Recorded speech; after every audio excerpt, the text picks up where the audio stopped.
He stepped into Rome's Termini station thinking he was invisible. He wasn't. Before we start, hit subscribe and tell me in the comments, should a foreign intelligence service intervene on neutral ground if the threat is technical rather than military? Now, let's return to that late spring afternoon in 1978, when a crowded train station became the stage for a covert interception. May 9, 1978. Rome, Termini Station. A late spring sun filtered through the glass canopy and turned the station into a cathedral of heat and murmurs. Suitcases rolled, coffee cups steamed, and an overhead PA announced a delayed regional train in a metallic voice. In the human tide, a man in a nondescript overcoat moved with the calm of someone who had rehearsed anonymity for years. He did not notice the small shadow that detached itself from a column, nor the two figures who checked his passport twice before he reached the platform. In less than a minute, the scene tightened. A civil routine snapped into a police procedural, and an extraction unfolded on tiled flooring beneath brass signs. The encounter lasted no longer than the time it took for a ticket machine to chirp. It was precise, contained, and when journalists arrived the next day, the man had already been taken across a border that would not be publicized for weeks. This was not a random arrest. The man, identified as Hassan al-Farouqi, was a Libyan-trained engineer who in private notebooks designed mechanisms that could funnel conventional weapons into clandestine networks. To some, he was an industrial consultant with a knack for metallurgy. To others, he was the architect behind a web of small-scale arms transfers that had escalated regional tensions and armed cells in 3 continents. For Western intelligence agencies, the calculation was stark. His technical skills multiplied the lethality of otherwise isolated groups, turning sporadic incidents into coordinated patterns of sabotage. His presence on a European train raised a question that would split legal scholars, diplomats, and operatives alike. Who had the authority to intercept such a figure abroad, and what price would be paid in diplomatic capital and moral credibility? What followed was a covert operation that combined SIGINT and HUMINT, Italian police cooperation, and a Mossad cell operating with plausible deniability. This is the inside story of how he was tracked, how choices were weighed in a cramped operations room, and how one decision in a crowded Italian station rippled through embassies in Tripoli, Rome, and Tel Aviv. Drawing on declassified cables, interviews with retired operatives, testimony from an Italian station master, and forensic reports buried in archives, this narrative reconstructs events that were, until now, scattered fragments across multiple files. Was the interception a necessary act of preemption or an extrajudicial reach that bypassed sovereignty and due process? Was the extraction justified by technical threat assessment, or did it create a precedent for covert action in neutral territory? Those are the questions at the heart of what happened that day. In 1978, Rome had long been a crossroads of politics and exile. The station itself sat at the confluence of tourist itineraries and migratory routes, a place where arrivals and departures blurred into anonymity. In the late 70s, the city hosted an array of diplomats, exiles, and intermediaries who used Italian soil for meetings that would be difficult in capitals under surveillance. The surrounding neighborhood smelled of diesel and baked bread. Newsstands sold papers with headlines about domestic unrest and Beirut. Italy's internal political instability, combined with porous border controls at the time and a legal culture wary of extradition requests, made it both attractive and fragile as a stage for clandestine encounters. Local police were stretched thin, and intelligence services from multiple countries maintained liaisons through informal channels and shared operatives. To foreign agencies, Rome offered a mixture of opportunity and risk, a place where a single misstep could transform an intelligence triumph into a diplomatic catastrophe.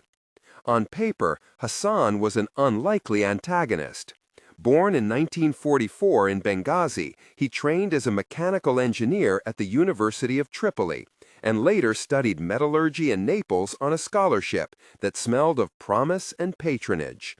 Colleagues remembered him as meticulous in the lab, with long hands habitually stained by solder.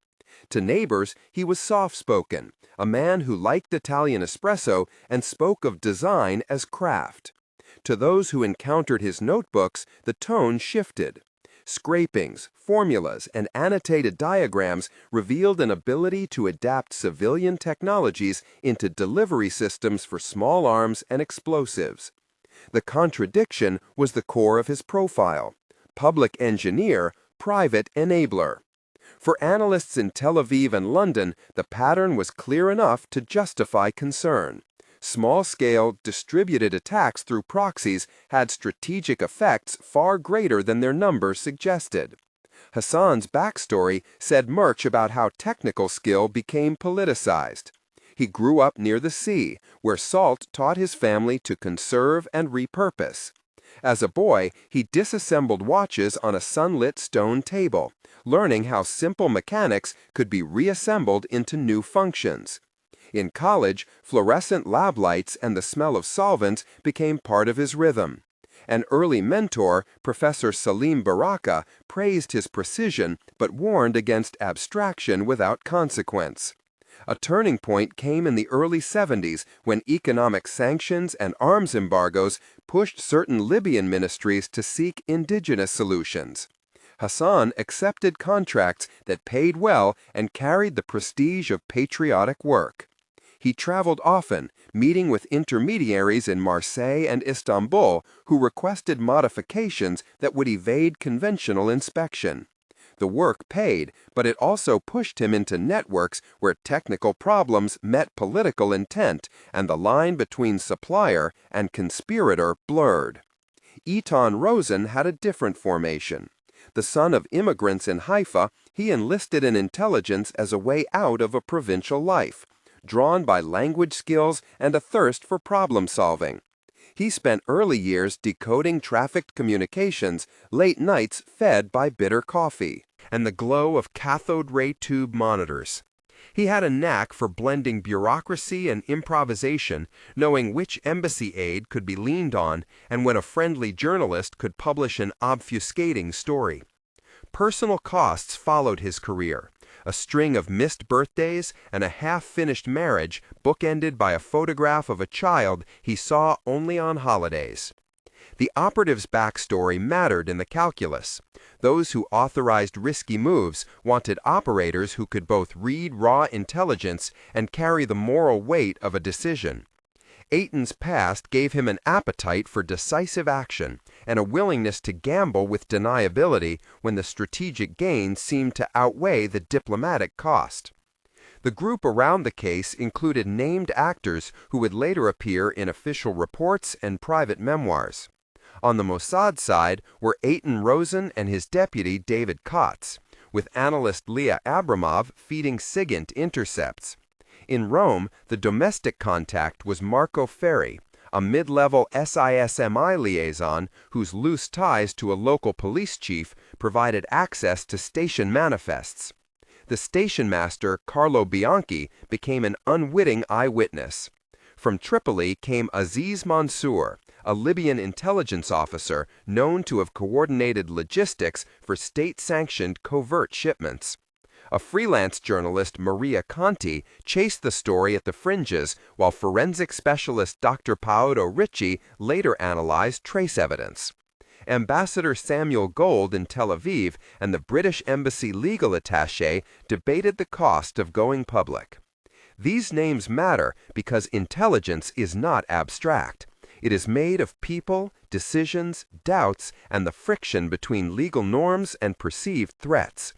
The decision to act hinged on a patchwork of intelligence. SIGINT had intercepted coded messages between nodes in North Africa and parts of Southern Europe that analysts read as operational planning.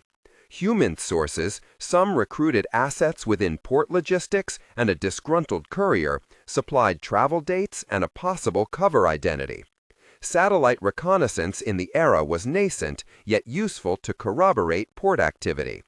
Analysts produced a threat assessment suggesting that Hassan's designs would enable a spike in shipments to insurgent cells in West Africa and parts of the Mediterranean littoral.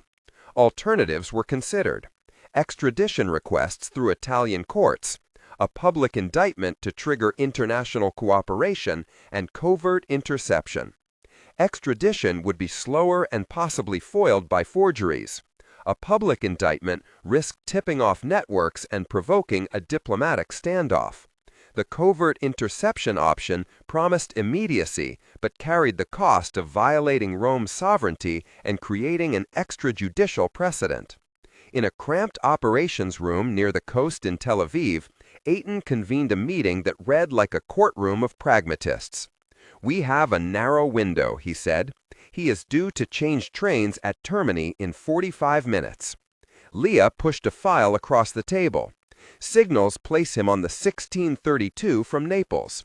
Passport checks show a false Egyptian identity with serial number we have flagged before." Marco, patched in from Rome, breathed into the line. Said the station will be crowded with tourists dripping coffee on newspapers. David asked, "Can Italian police be brought in without alerting Libyan redundancy?"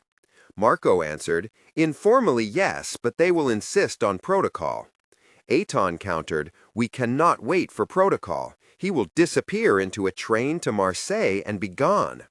Leah cautioned, "If we move without cover, the political fallout could be severe." Aiton replied, "We weigh the fallout against the number of shipments he facilitates. If we miss him now, we lose him forever." David leaned forward and asked, "Extraction or custody?" Aiton did not flinch. "Custody if possible. If not custody, we take him out in a way that creates plausible deniability." The room held a silence that tasted of coffee and the smoke of too many late nights.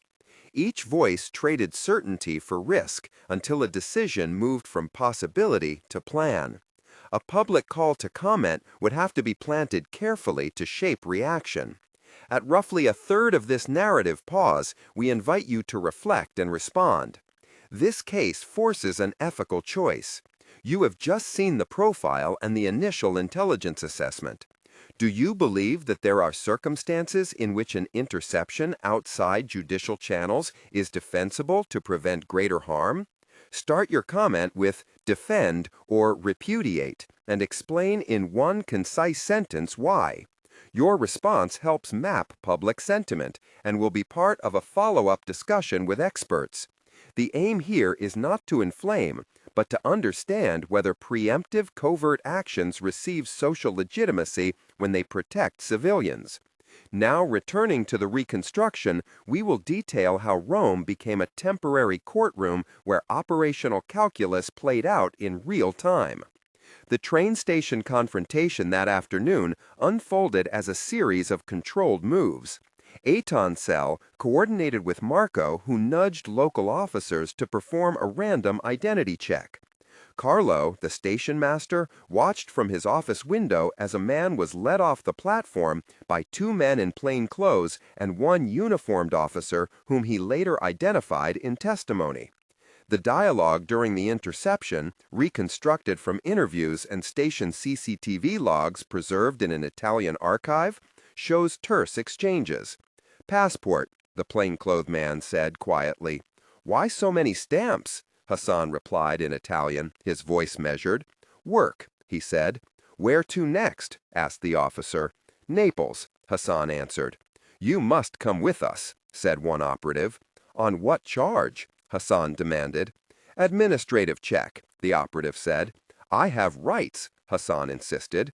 "You will answer questions in Rome," the officer said. "I am tired," Hassan murmured. "You cannot refuse," a second operative said.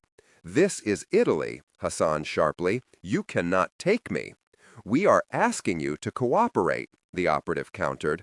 "If you resist, we will use force," warned another voice.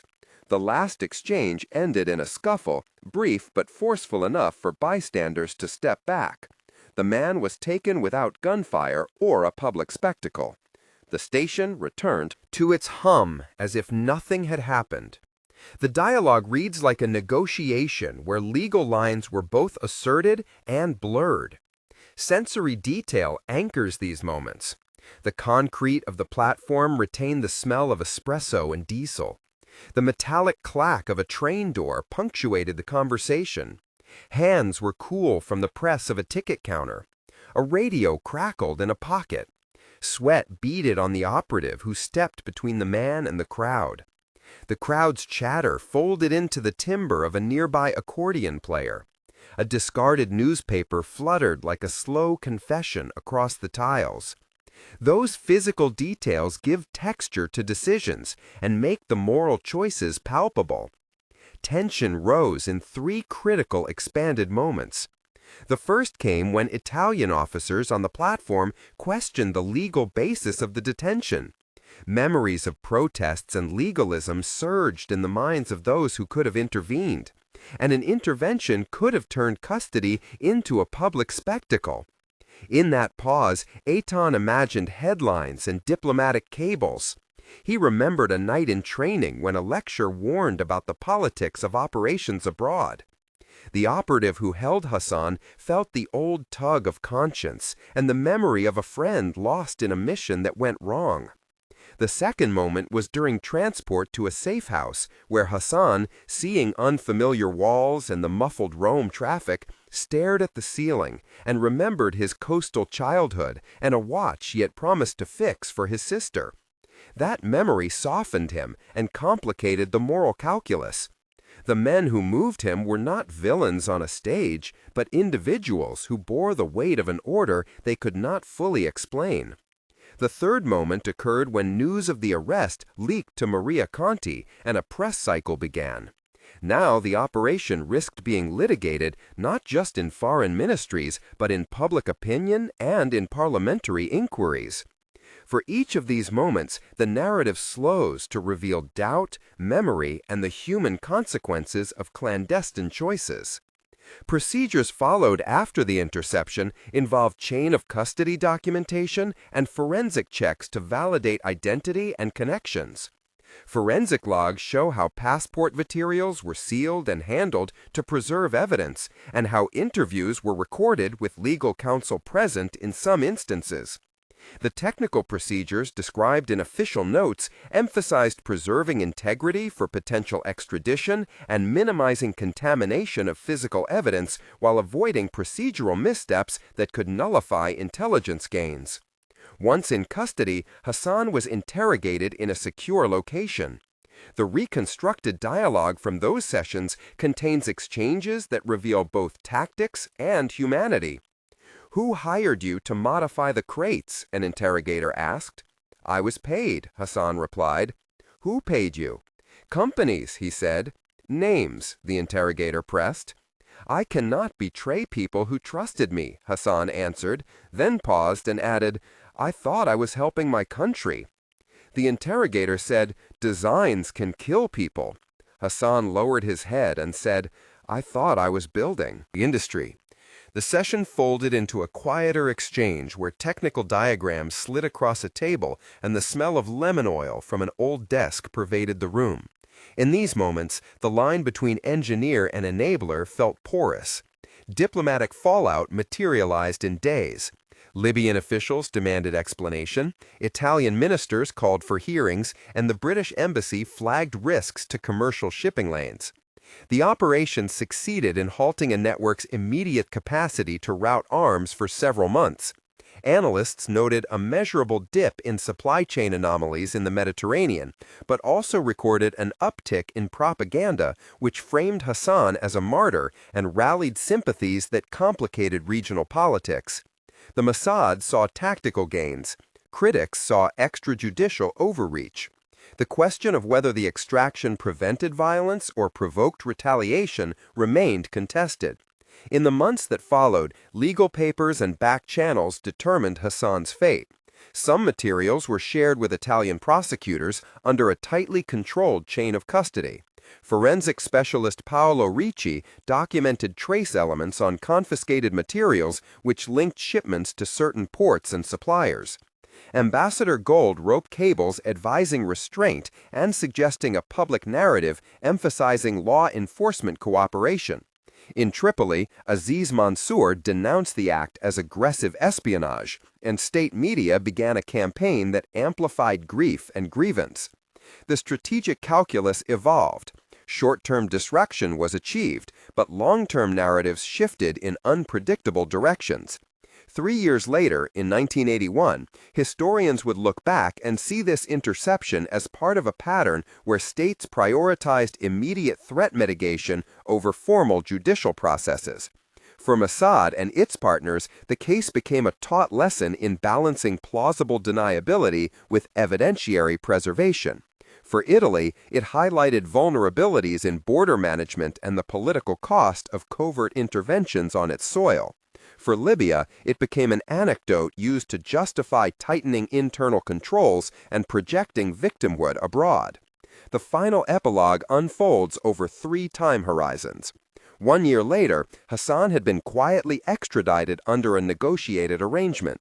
He underwent trial in a European court under limited publicity and served a sentence that critics later said was disproportionately lenient given the potential scale of harm. 3 years later, the networks he had serviced adapted, dispersing technical knowledge and sourcing alternative designers, which muddied any assessment that his removal offered a durable strategic gain. 6 years later, the incident was cited in parliamentary inquiries and in academic work as an archetype of the dilemmas democracies face when confronting non-state technical facilitators of violence. In the end, the case raises enduring moral and legal questions. A man taken from a bustling station in Rome had hands stained by solder and the training of an engineer. His removal stopped certain shipments, but also fed narratives of violation. The operation combined SIGINT and HUMINT with domestic collaboration and created a ripple that affected diplomacy, intelligence practice, and local communities. Was it an act of necessary preemption or an extrajudicial overreach? The answer depends on the metrics one values: immediate lives saved or long-term adherence to legal norms. History will continue to debate whether such interventions erode the rule of law or protect it by preventing greater harms.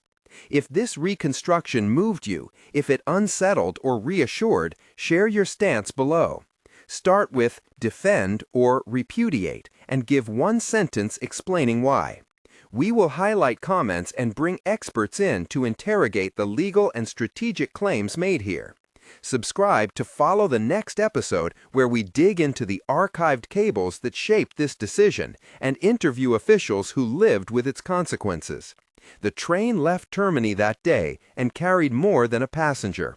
It carried a choice about how states use power in the shadows, and that choice continues to shape conflicts where engineers and intelligence intersect.